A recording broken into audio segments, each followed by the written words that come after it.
Hi, this is Corey Johnston, and today's lesson is going to be a continuation of a lesson we did almost half a year ago from Luke's 16th chapter. We made it all the way up until the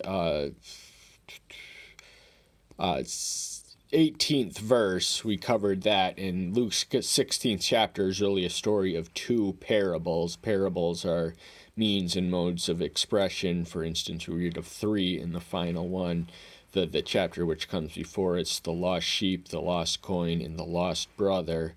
And they are then the one here is the parable of the one which precedes the parable we're going to dwell on today is the parable of the untrustworthy steward. And then there's some dialogue in between the utterance of that parable and interactions and dialogues with the Pharisees who are watching that we're going to cover before we read of the parable of the rich man and Lazarus, who have a reversal of fortunes in the life which come after the next, just to briefly summarize it. But we just want to briefly review what we already covered some half year ago.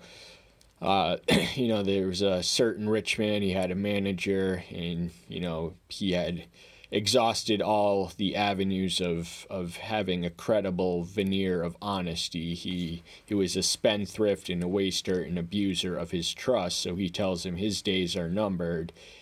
Go collect the last debts that you have. And what he does is when he approaches each of these debtors, he lessens off the debt of each one. He says, the fourth verse, he asks a question in the third, what shall I do for my master? I've been fired. I'm unable to dig. I'm ashamed to beg. And then in the fourth question, he hatches the scheme. I know what I shall do when I am removed from the stewardship. They might receive me into their houses. So he's just going to be prudently switching masters, earning their trust by betraying his master's trust, by lessening the debt collected. And the master actually praises this untrustworthy, unrighteous steward because he had acted shrewdly. So the lesson he wants to impart is because the sons of this age, this world, are more shrewd or prudent in this generation than the sons of light. And I would say to you, make friends of yourself by unrighteous wealth, that when you fail, they shall receive you into everlasting dwellings. So what he's communicating there is use the prudence and the shrewdness of worldly people and worldly matters towards spiritual warfare. And there's another lesson. He who is trustworthy in what is least is trustworthy also in much. And he who is unrighteous in what is least is unrighteous also in much. We've written as a parallel principle. So you have to be entrusted in advance and given small amounts of authority before you can be trusted, because stewardship is an act of faith when you trust the management of your estate or properties or possessions to another being. If they serve a master who's a millionaire, they're not going to be able to serve a master who's a billionaire.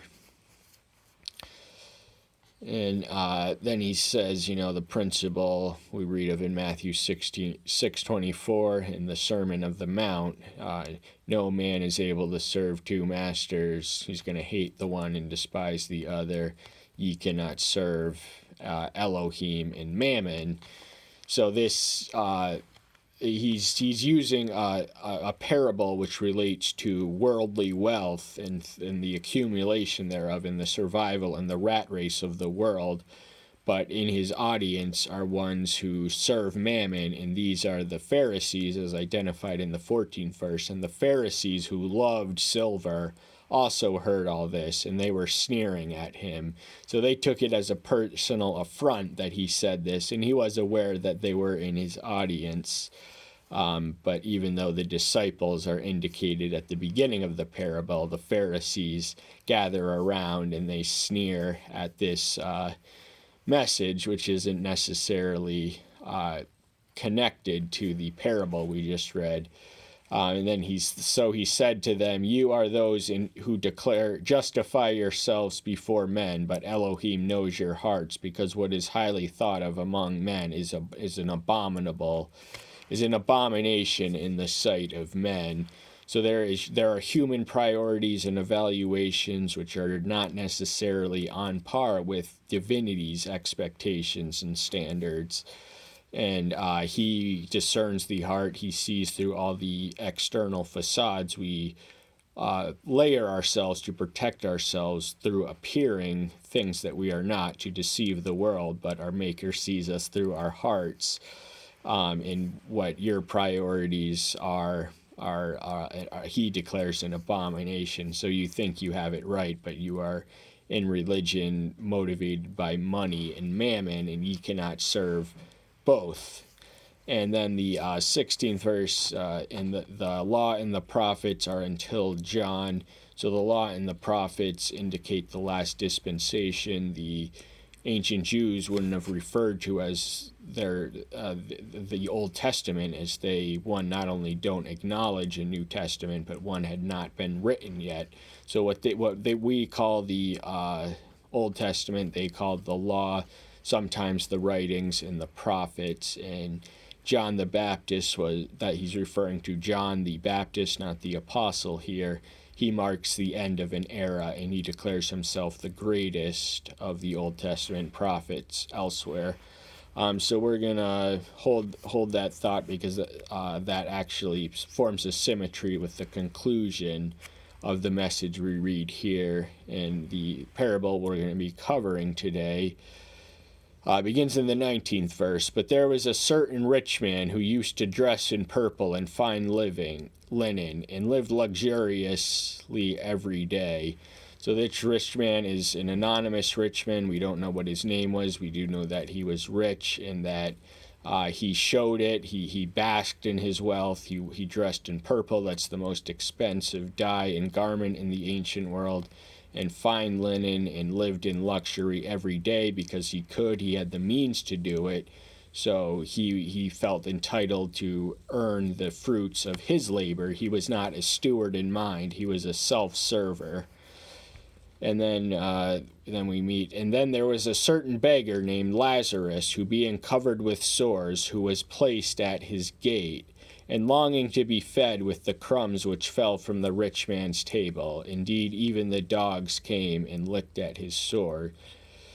So what's curious here is that this anonymous rich man is even allowing this beggar, this homeless person with sores, debilitating physical afflictions and ailments, who dogs come and lick. He allows him to beg near his gate, and perhaps he thought he was ministering to him because of the rich people who lived in the neighborhood. They could always come by. But this was a completely selfish man who did not give a thought or to his actual welfare. He was more concerned on living in luxury for himself without giving the necessary resources and attention to uplift a man. He had the means to do it, but he was in love with luxury, so he decided not to. That's getting a little far ahead of ourselves. But, he was also begging for the crumbs which fell from the rich man's table. So he may have personally approached this rich man and asked him for the crumbs to lick the spoons of what you leave over from your feast, or. And it came to pass that the beggar died and was carried by the angels to the bosom of Abraham. And the rich man also died and was buried. So we learn that these two people who lived on the earth in neighborly proximity, not as neighbors, but next to each other on earth, or close enough to be neighbors of sorts, even though this homeless man doesn't have a home to call his own. His place of living, essentially, is at this man's gate. And they both die around the same time, and the beggar... He witnesses an instant reversal of fortunes. He was miserable on life, but he is exalted into the bosom of Abraham. This term is familiar in the Jewish Talmud. It translates into what we Christians might call paradise. That's just the intermediary state of rest which awaits us until the resurrection, the concept and prediction of which comes to pass as we progress in the chapter. And we don't read of this rich man, what happened to him, except that he was buried. But he was not only buried in the ground, he was buried eternally, as we read. And while suffering tortures in the grave, having lifted up his eyes, he saw Abraham far away, and Lazarus in his bosom. So he's tormenting all over the place. We can imagine that his skin is now covered with boils. He's also incidentally reduced to a beggarly station, even though he was in a position to help beggars on earth. Now that he is a beggar, his requests will not be accommodated. So the lesson is how we treat others is a reflection of how divinity will treat us and judge us. But what's interesting here is that even as in the midst of this, there appears to be no visible veil between Abraham's bosom and Hades or Sheol, where this man now found himself. It doesn't exactly say that, but he's on the other side of the divide between Lazarus. So both of their fortunes are reversed, and it's just the way salvation works, People are in love with wealth, and, there are poor people literally at their front door and at their gate begging for survival or just the dignity to even eat or be clothed or be helped in any way, shape, or form. And there's such a thing as a rich man who is selfish enough to allow him to set up shop at his gate, but do nothing for him. And crying out, he said, Father Abraham, have mercy on me, and send Lazarus to dip the tip of his finger in water and cool my tongue, for I am suffering in this flame. So therein we learn the torment is of a fiery nature. This could be the lake of fire, which can also be thought of as the destination between hell, which is where the ultimate objective, where those who burn in the lake of fire go. But we witness the literality of my observation that their fortunes had been reversed. Remember, Lazarus was begging for the crumbs from his table. Now he's asking him to hydrate his tongue in even the limited way of the tip of his finger, just to cool my excruciating heat as I am burning in the lake of fire as we speak. So he is suffering in this flame that is the source and the origin from which all other sufferings henceforth, and the place of torment that is the lake of fire. But Abraham said, Son, remember that in your life you received your good, and likewise Lazarus the evil, but now he is comforted, and you are suffering. Something I probably should have mentioned earlier but neglected to is that this Lazarus is not to be confused with the other Lazarus of the New Testament. This was the brother of Martha and Mary, the two devoted female disciples, the one whom the resurrection and the life proved that the power of the resurrection lay in him by resurrecting him from death, not into heaven, but he proved that he was the resurrector. But this Lazarus was a beggar. That Lazarus was not. But what's interesting is Lazarus is also the only named figure in any of his parables. They're all character references and character types. Lazarus has the most personal qualities of them all, and it's interesting that he would humanize the most degraded human being imaginable, one who is having sores that are licked at by dogs, with just begging and completely helpless. So that was the evil that he experienced, and it was it could have been for a variety of reasons, but we can accurately infer from the fact that he made it to Abraham's bosom that the evil he experienced was not because of some evil that he did. whereas he created what he thought was good because he was evil. The rich man, he was so self-centered and self-oriented and acquisitive that his own personal luxury was his preeminent concern, and now their situations once more have been dramatically and permanently reversed. So the rich enjoy their wealth for a season. Those who are rich in the world, they'll have it with them until they die, and then when death comes, someone's going to get all their stuff. So it's important to prioritize the eternal over the temporal. And affliction for the comfort and comfort for the affliction is one of the paradoxical prophetic formulas that summarize a lot of the Old Testament prophet messages, and that's what we witness here. He wallowed in luxury in life. Now he is suffering. This man wallowed in abject lack of dignity and humanity, and now he is comforted. So once more, their fortunes have quite literally been reversed in a dramatic way.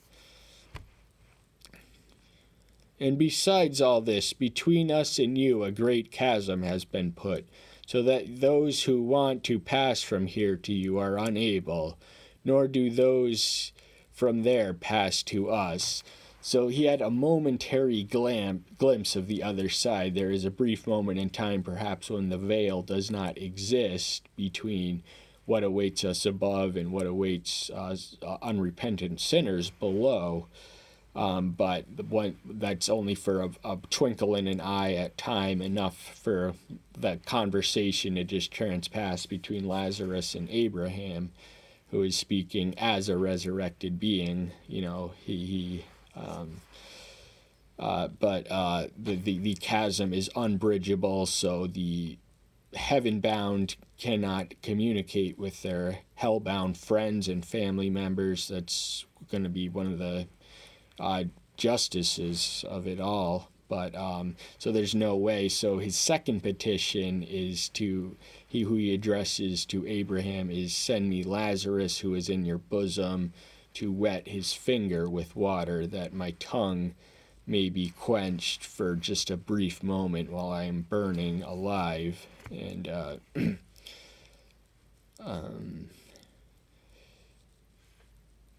And so there is no means of communication between heaven and earth, or heaven or hell and earth as well. So that's the nature of his second prayer, is as he reads, is give me a chance to go back and warn my brothers, which is incidentally the first selfless thing we hear him speak of. And he said, then I beg you, my father, that you would send him to my father's house, for I have 5 brothers. Let him warn them, lest they also come to this place of torture. Now, in the novel, which is written by Charles Dickens, Christmas Carol, the protagonist of which is Ebenezer Scrooge, he is visited by Marleys. The Marleys, these ghosts who were his former business partners, warning him to repent, because if he keeps on living the way that he's living, just this miserly Scrooge, they're going to end up in tormented state like they are now. But that prayer is not one that is scripturally answered. So, because Abraham said to him, they have Moses and the law, let them hear them. So remember, we reference the Moses and the prophets, rather. We reference the law and the prophets, and this is the compilation of inspired scriptures that would have been available to Lazarus. We can assume he was a Jew, and of course he had neglected it, and that is their brother's only chance, because once it is appointed for man once to die, and then after that the judgment, and the judgment is irreversible. There's no coming back. You are where you are. briefly before you are where you are eternally. And there's life imparting lessons that teach us not only how to live life on earth, but to live life in heaven by cultivating eternal values while on earth. There's a lot of nuggets of wisdom in Moses and the prophets, and by their guidelines, that was all that they needed to know for salvation, because I'm personally of the opinion that God judges us in accordance and out of respect to the level of revelation we have received. So it imposes a greater burden on responsibilities as the Christians. We have the new covenant, but that is so we know certain things that they don't. But Abraham is nevertheless a resurrected being, one of the protagonists of the Old Testament, the father of the Jewish people. And he said, "No, Father Abram, but if someone from the dead goes to them, they shall repent." So he's explaining the rationale behind his request, saying, if they see me in this miserable, degraded condition, they will repent. And how many people would repent if they knew what awaited them, if they could visibly see what awaited them in the future? But there's no second chances, and there's an unbridgeable chasm between the afterlife and the two conceivable scenarios and environments, although I'm personally of the opinion that there are more exalted degrees of splendor for certain saints than those who, we don't have time to get into it. I'm just going to read the final verse. But he said to them, if they do not hear Moses and the prophets, neither would they be persuaded, even if one should rise from the dead. So the resurrection is the yet-to-be-fulfilled miracle in the Gospels, and in this point he speaks of it.